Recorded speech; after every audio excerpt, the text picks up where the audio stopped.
السلام عليكم ورحمة الله وبركاته. الحمد لله رب العالمين، والصلاة والسلام على من بعثه الله رحمة للعالمين، نبينا محمد بن عبد الله الأمين وعلى آله وصحبه أجمعين ومن تبعهم بإحسان إلى يوم الدين. أما بعد، قال الله عز وجل: ولله على الناس حج البيت من استطاع إليه سبيلا ومن كفر فإن الله غني عن العالمين. وقال النبي صلى الله عليه وسلم: تابعوا بين الحج والعمرة فإنهما ينفيان الفقر والذنوب كما ينفي الكير خبث الحديد والذهب والفضة والحج المبرور ليس له جزاء إلا الجنة. رواه الترمذي. رب اشرح لي صدري ويسر لي أمري واحلل عقدة من لساني يفقه قولي. ربنا أرنا الحق حقا وارزقنا اتباعه وأرنا الباطل باطلا وارزقنا اجتنابه. محترم دینی و ملی بھائیوں، آج کی اس مجلس میں ایک ایسی عبادت کا تذکرہ کروں گا جسے اسلام کا 5واں رکن قرار دیا گیا ہے اور جس کی ادائیگی ہر صاحب استطاعت پر زندگی میں ایک بار فرض ہے. دوسرے لفظوں میں یہ کہیں کہ وہ عبادت زندگی میں ایک بار کر لینا ہی کافی ہے، اور وہ ہے حج، جسے اللہ سبحانہ و تعالی نے سن 9 ہجری میں فرض قرار دیا. میرے بھائیوں، آج کس مجلس میں یہ بتانا چاہوں گا کہ حج کسے کہتے ہیں، اس کی اہمیت کیا ہے، اس کی فضیلت کیا ہے، اس کا مقام کیا ہے اور اس پر ثواب کیا ہے، اور پھر انشاءاللہ آئندہ مجلسوں میں میں انشاءاللہ حج کے احکامات پر روشنی ڈالوں گا. میں اللہ سے دعا کرتا ہوں کہ الہ العالمین ہمیں درست بات کہنے اور اس پر عمل کرنے کی توفیق عطا فرمائے. حج کسے کہتے ہیں، حج کا معنی کیا ہے؟ لغت اور ڈکشنری میں حج کہتے ہیں قصد اور ارادہ کرنا. کسی جگہ کا قصد اور ارادہ کرنے کو حج کہتے ہیں، اور شریعت کی اصطلاح میں حج کہتے ہیں کچھ مخصوص اعمال مخصوص زمانے اور مقام پر ایک خاص طریقے سے ادا کیے جائیں.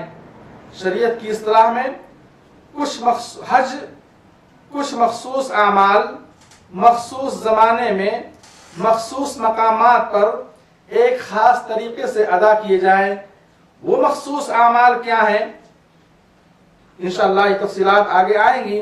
مخصوص اعمال سے مراد احرام، طواف، سعی، عرفہ جانا، منی و مزدلفہ کی راتیں گزارنا، کنکری مارنا، حلق یا تقصیر کروانا. ایسے ہی مخصوص زمانے سے مراد حج کے مہینے ہیں جن میں آپ حج کا احرام باندھ سکتے ہیں، اور وہ کل 3 ہیں: شوال، ذوالقعدہ، ذوالحجہ. ان کے علاوہ کسی اور مہینے میں آپ حج کا احرام نہیں باندھ سکتے. ایسے ہی وہ مخصوص ایام مراد ہیں جو 8 ذی الحجہ سے شروع ہو کر کے 12 یا 13 ذی الحجہ کو وہ ایام ختم ہوتے ہیں. ان مخصوص ایام میں ارکان حج کو ادا کرنا. ایسے میرے بھائیوں، مخصوص مقامات سے مراد میقات اور اسی طریقے سے خانہ کعبہ، مکہ اور مشاعر مقدسہ ہیں. اور مخصوص طریقے کیا ہیں یہ انشاءاللہ میں اگلی مجلسوں میں آپ کے سامنے عرض کروں گا.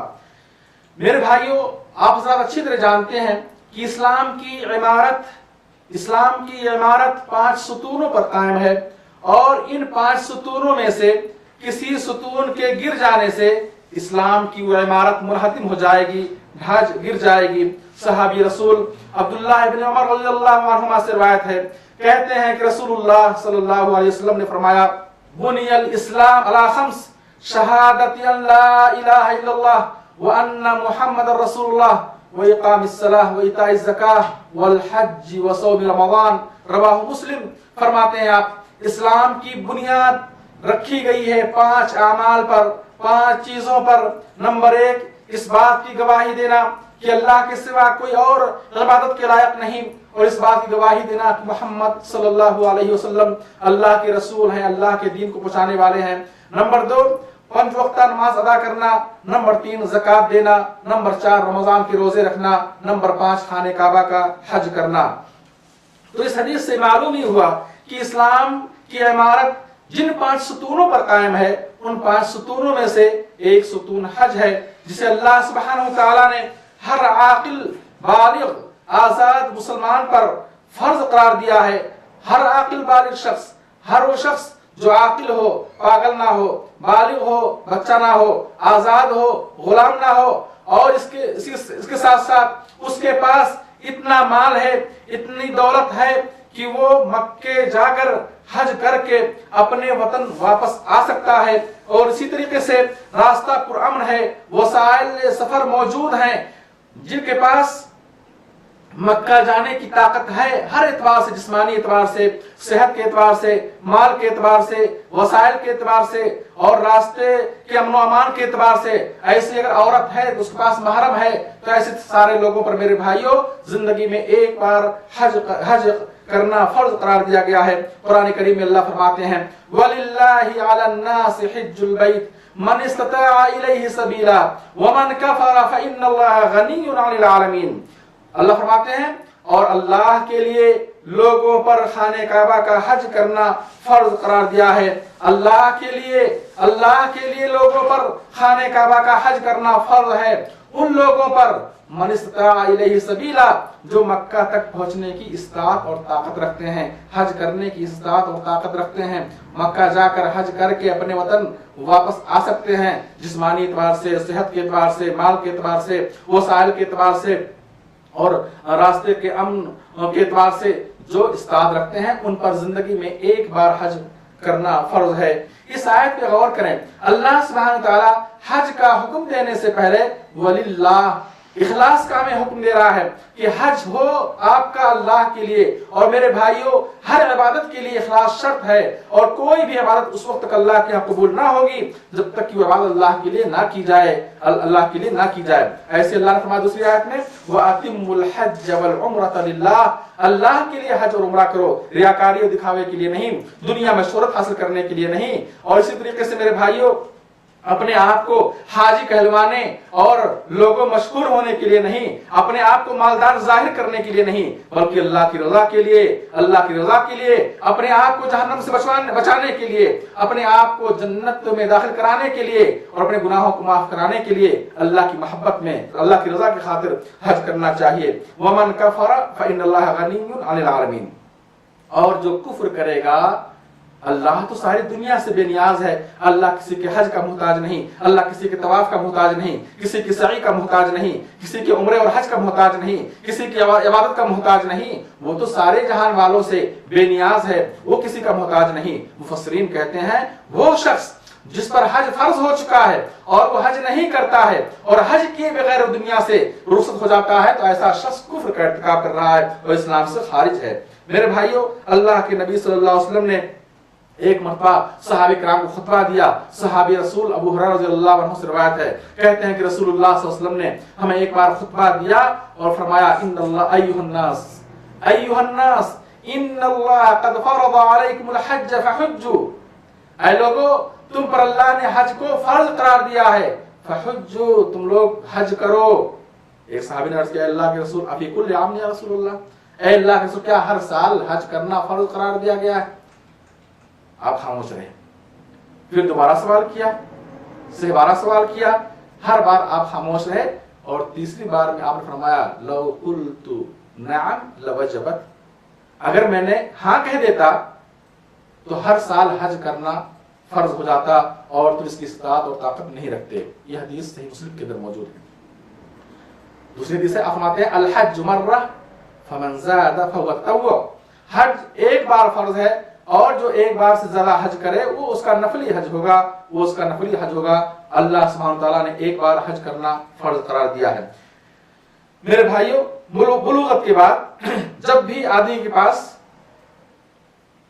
इतने पैसे हो जाएं कि वो मक्का जाकर हज करके अपने वतन वापस आ सके, तो हज फौरन فرض ہو جاتا ہے، اور اگر کوئی شخص اس عظیم فریضے کی ادائیگی میں ٹال مٹول کیا اور کہا کہ ابھی عمر بہت باقی ہے، کر لیں گے، فلاں پراپرٹی خرید لیں، فلاں چیز خرید لیں، فلاں چیز بنا لیں، اور اس طریقے سے وہ حج کیے بغیر دنیا سے رخصت ہو جاتا ہے، تو ایسے شخص کے بارے میں جس پر حج فرض ہو گیا اور وہ حج کیے بغیر دنیا سے چلا گیا، ایسے شخص کے بارے میں میرے بھائیوں صحابہ کرام کا بڑا سخت فتویٰ ہے۔ صحابی رسول عمر بن خطاب رضی اللہ عنہ کہتے ہیں، عمر بن خطاب رضی اللہ عنہ وہ صحابی ہیں جن کے بارے میں حدیث ہے کہ اگر میرے بعد کوئی نبی ہوتا تو عمر نبی ہوتے، لیکن میرے بعد کوئی نبی نہیں ہوگا۔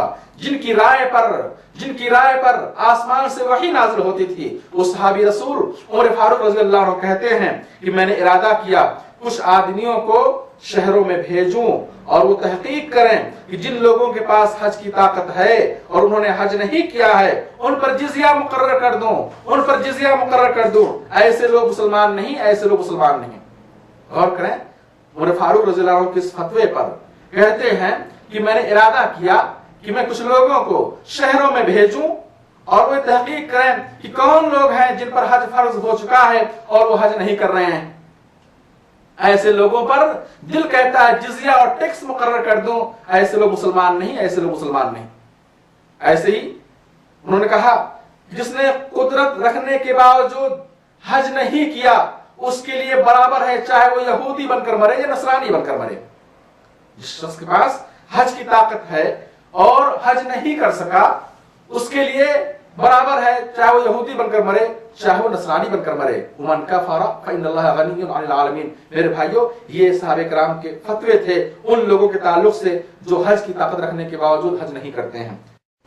اب میں آپ کے سامنے حج کی فضیلت سے متعلق کچھ باتیں اور کچھ حدیثیں رکھوں گا، اور اس کی اسلام میں حج کا مقام کیا ہے اور حج پر ثواب کیا ہے اور حج کے فوائد کیا ہیں، اللہ سبحانہ وتعالیٰ نے حج کرنے پر کیا وعدہ فرمایا ہے، یہ بھی انشاءاللہ آپ کے سامنے بیان کرنے کی کوشش کروں گا۔ حاجی وطن اور اہل و عیال سے دور ہو کر جس قدر محنت و مشقت کرتا ہے، سفر کی تھکاوٹ کو برداشت کرتا ہے، اللہ کے حکم سے بعض حلال چیزوں کو اپنے اوپر حرام کر لیتا ہے، اور اس طریقے سے میرے بھائیوں جو تکلیف اور مشقت اٹھاتا ہے، اللہ سبحانہ تعالیٰ اس کی تکلیف کے بدلے میں، اس کے اخلاص کے بدلے میں، اس کی محنت کے بدلے میں اللہ نے اس کے لیے اجر عظیم کا وعدہ فرمایا ہے، اجر عظیم اور بہت زیادہ ثواب کا وعدہ فرمایا ہے، اور بخشش کا اور معافی کا وعدہ فرمایا ہے، اور جہنم سے آزادی کا وعدہ فرمایا ہے۔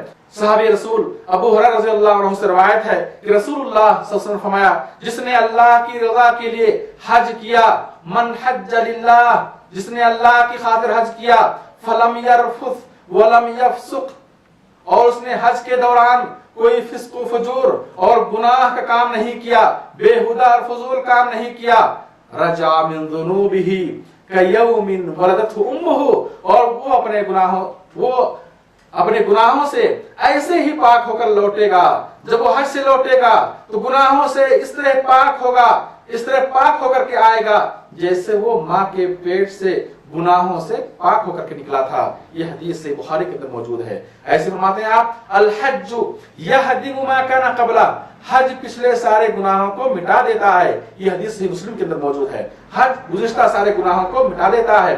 حاجی حج سے ایسے ہی واپس لوٹتا ہے، گناہوں سے پاک ہو کر ایسے آتا ہے جیسے وہ ماں کے پیٹ سے گناہوں سے پاک ہو کر کے نکلا تھا۔ حج کا بدلہ جنت ہے۔ اللہ کے رسول فرماتے ہیں العمرۃ الی العمرۃ کفارۃ لما بینہما والحج المبرور لیس له جزاء الا الجنہ، ایک عمرہ دوسرے عمرہ تک کے درمیان ہونے والے گناہوں کے لیے کفارہ ہے، اور حج مبرور کا بدلہ جنت ہے۔ حج مبرور وہ حج ہے جو خالص اللہ کے لیے کیا جائے، جس میں ریاکاری اور دکھاوا نہ ہو، حلال مال سے حج کیا جائے، اور حاجی حج کے ایام میں حج کے دوران وہ کوئی گناہ کام نہ کیا ہو، ایسے حج کو حج مبرور کہا جاتا ہے، اور حج مبرور کا بدلہ جنت ہے۔ پے در پہ حج اور عمرہ کرنے سے محتاجگی اور فقر و فاقہ دور کر دیا جاتا ہے۔ صحابی رسول عبداللہ بن مسعود رضی اللہ عنہ سے روایت ہے کہ رسول اللہ صلی اللہ علیہ وسلم فرمایا تابعوا بین الحج والعمرہ، हज और उम्रा लगातार करते रहो।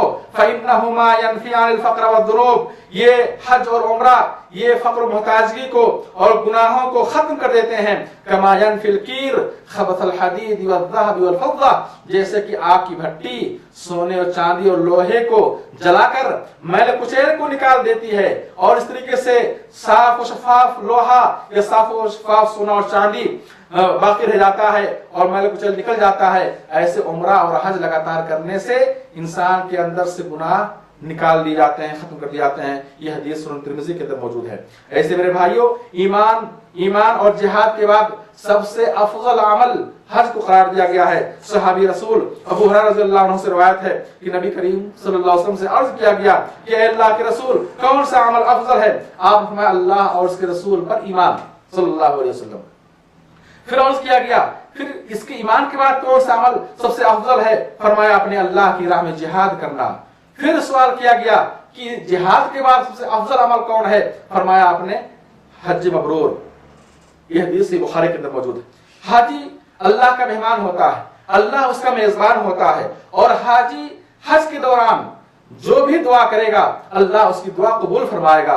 मेरे भाइयों, हदीस का फरमाते हैं सहाबी रसूल इब्ने उमर रज़ियल्लाहु अन्हु से रिवायत है कि रसूलुल्लाह सल्लल्लाहु अलैहि वसल्लम फरमाया अल-हुज्जाज वल-उम्मार वफ़दुल्लाह दआहुम फ़अजाबूहु व सअलूहु फ़अताहुम, रवाहु इब्न माजा। हज करने वाले और उम्रा करने वाले अल्लाह के मेहमान होते हैं। अल्लाह ने उन्हें दावत दी, अपने घर की जियारत की, उन्होंने अल्लाह की दावत को कबूल की और अल्लाह के घर जियारत के लिए आए। वसअलूहु फ़अताहुम, अल्लाह के घर वो मेहमान जो कुछ भी सवाल करेंगे, जो कुछ भी मांगेंगे, अल्लाह उन्हें अता फरमाएगा। तो मालूम है इस हदीस पाक से कि हाजी की दुआ अल्लाह की यहाँ कबूल होती है। और दूसरी रिवायत में है, आप फरमाते हैं वदावतुल हाज हत्ता यस्दुर, हाजी की दुआ जरूर कबूल की जाती है, ठुकराई नहीं जाती, यहाँ तक कि वो अपने घर वापस आ जाए। मेरे भाइयों, हज की इन अजीम फजीलतों और अहमियत के बावजूद बहुत सारे मुसलमान भाई हज से गाफिल हैं। ईमान की कमजोरी, दुनिया की फिक्र, दौलत की मोहब्बत, ख्वाहिशात की पैरवी ने उन्हें हज से गाफिल कर रखा है। शैतान मुख्तलिफ बहानों से अपने घेरे में कर रखा है, हालांकि उन पर हज फर्ज हो चुका है। हर किस्म की इस्तात और ताकत उनके पास मौजूद है। ये उनकी बदनसीबी है और अल्लाह की तौफीक से महरूमी है। मैं अल्लाह से दुआ करता हूँ कि आमीन, हमारे वो भाई जिन पर हज फर्ज हो चुका है और वो फरीज़े हज को अदा नहीं कर सके हैं, अल्लाह सुब्हानहू तआला से दुआ है कि आमीन उन्हें हज करने की तौफीक अता फरमाए। अल्लाह हम सबको इस्लाम में पूरे तौर पर दाखिल होने की तौफीक अता फरमाए। आमीन या रब्बल आलमीन। रब्बना आतिना फिद दुनिया हसना व फिल आखिरति हसना व क़िना अज़ाबन्नार। रब्बना तक़ब्बल मिन्ना रब्बना तक़ब्बल मिन्ना रब्बना तक़ब्बल मिन्ना इन्नका अंतस समीउल अलीम व तुब अलैना इन्नका अंतत तव्वाबुर रहीम। व आखिरु दअवाना अनिल हम्दुलिल्लाहि रब्बिल आलमीन वस्सलातु वस्सलामु अला नबिय्यिना मुहम्मद वस्सलामु अलैकुम व रहमतुल्लाहि व बरकातुहू।